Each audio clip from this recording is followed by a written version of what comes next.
I think it's primarily about finding ideas, finding sounds, finding music that doesn't live in my brain. I think I'm one of those people where, like, if you live with me for any amount of time, I might drive you crazy because I'm humming and whistling and I got a tune in my head constantly.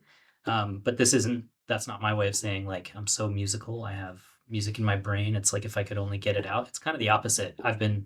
I feel like my brain lives in this musical universe all the time. And so writing music for me is about like surprising myself by getting away from some of those sort of like automatic musical decisions that happen inside of my head.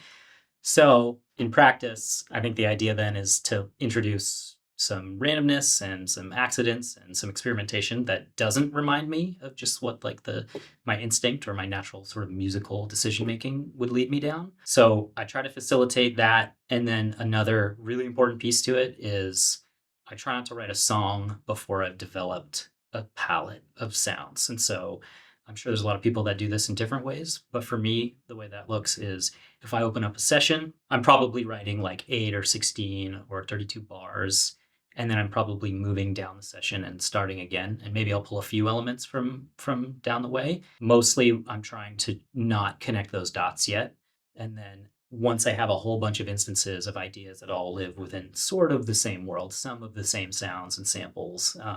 Certainly, we're often at like the same tempo and in the same key, maybe not. Then I treat harvesting a song out of all of that as like a completely separate process. And that really helps me to not get stuck making the same exact decisions and moving through songs in the same way over and over again.